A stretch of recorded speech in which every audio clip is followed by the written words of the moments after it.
CNN has announced it is suing Donald Trump and several White House aides over revoking Jim Acosta's press pass. And this stems from that famous moment not too long ago where Jim Acosta refused to give up the microphone to the intern who was trying to take it away. Some people say she yanked it from him. Others say that he tried using his left arm to push her away. And I am of the opinion Jim Acosta did try pushing her away with his left arm. And the reason why I believe this is that you can see her get pulled off balance. But this video is not about rehashing that debate.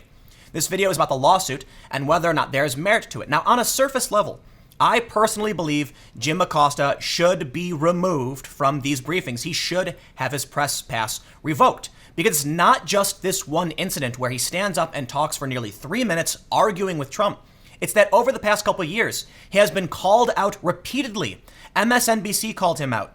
Washington Post called him out. The Atlantic called him out. When other journalists are saying what he is doing is wrong and it's dangerous, I think it's fair to say Jim Acosta either needs to stop or he needs to be removed. But I'm not a lawyer.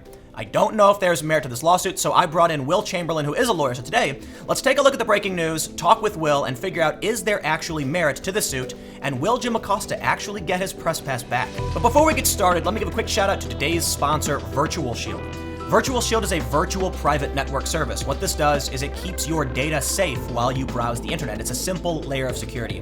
And right now, if you go to hidewithtim.com, they have a Black Friday sale. You can get everything for 40% off. That's just $2.99 per month. Just click Get This Exclusive Deal, and you can get started with a free 30-day trial. I think it makes sense to have a simple layer of security while you're browsing the web, so for those that are interested, go to hidewithtim.com, and the link will be in the description below. From CNBC, CNN sues President Trump and White House for banning reporter Jim Acosta. In a statement, Sanders said the lawsuit was just more grandstanding from CNN and vowed that the White House will vigorously defend itself. CNN alleges in its legal action, which has been filed in U.S. District Court in Washington, D.C., that Acosta's First and Fifth Amendment rights were being violated with the ban.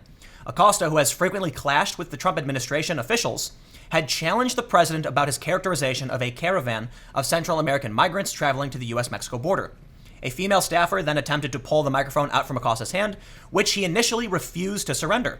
"You're a rude, terrible person," Trump responded as Acosta continued to speak into a microphone being passed around to the gaggle of reporters present for the news conference in the White House. CNN is asking the court for a preliminary injunction that would reinstate Acosta's press credentials as soon as possible. While the suit is specific to CNN and Acosta, this could have happened to anyone, CNN said in a statement Tuesday morning. If left unchallenged, the actions of the White House would create a dangerous chilling effect for any journalist who covers our elected officials. But it isn't about this one event. Acosta has been called out numerous times. People have called for pulling his press pass months ago. So to understand whether or not this lawsuit has any merit, I brought in Will Chamberlain, who is a Trump supporter. He is a conservative, but he's also a lawyer, so he's going to shed some light on whether or not Jim Acosta could actually get his press credentials back. I read the lawsuit. There is merit to it. There's a case from 1977 in the D.C. Circuit called Sherrill versus Knight, which is directly on point. A columnist for The Nation had their White House press pass revoked for quote-unquote security reasons that were very vague from the Secret Service.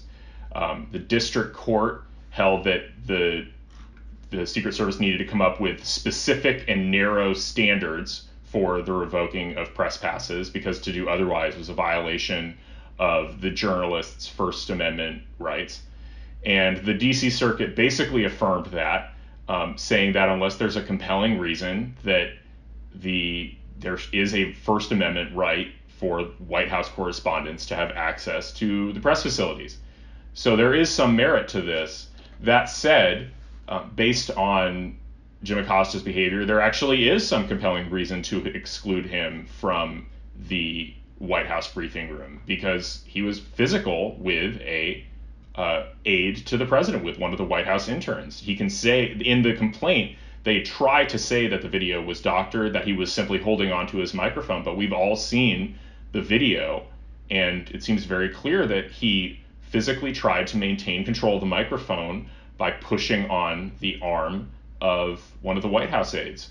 And so even if Mr. Acosta and CNN are able to win the argument that this was somewhat arbitrary, that there wasn't due process here, ultimately, I think that the White House will be able to show that they had a compelling reason to take away his press pass because he was being physical with aides. Acosta has been what I would call a debater rather than a journalist for a while. Like, he's not going in there actually trying to ask questions and get answers so much as start an argument.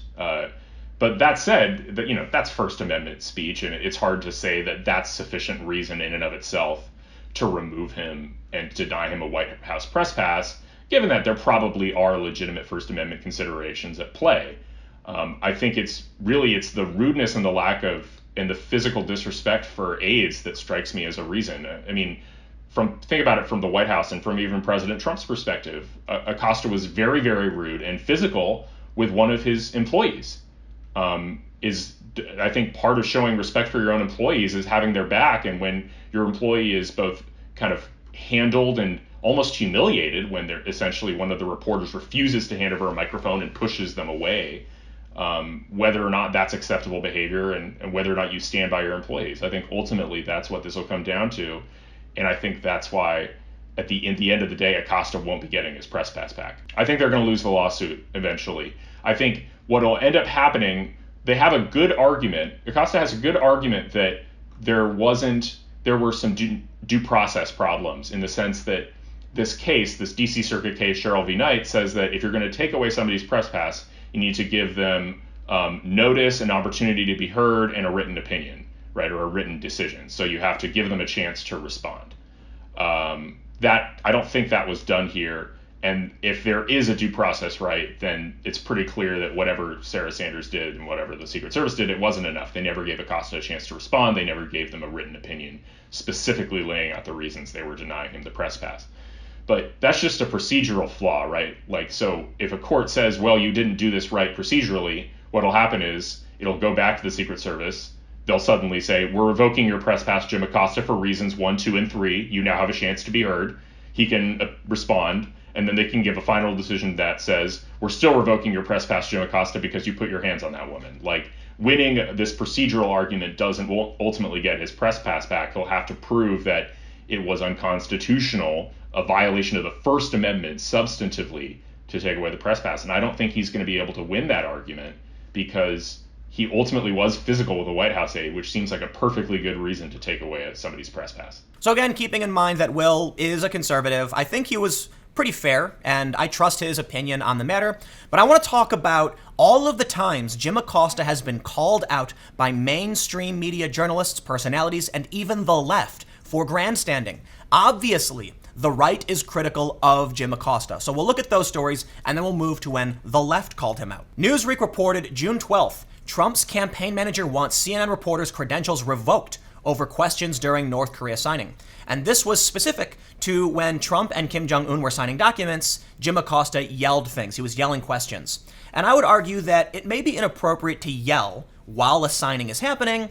It is still within his First Amendment rights. As a journalist, he's going to yell questions, whether they're inappropriate or not. This story from the Western Journal says, Hot Mike reveals Acosta outburst was intentional, malicious, and this is in response to what happened in North Korea. Naturally, The Blaze wrote about it, saying Jim Acosta is getting criticized for what he did at the Trump-Kim summit. But it's not just about outbursts, it's about other bad behavior. In October, The Hill reported CNN's Acosta sends private message to former Melania Trump aide, F you. This was in response to the aide saying Dear Diary to Jim Acosta. Now, Dear Diary is an insult that is insinuating Jim Acosta is making all of these stories about him and his personal experience instead of reporting. But obviously the right is going to call out Jim Acosta because he's challenging Donald Trump, right?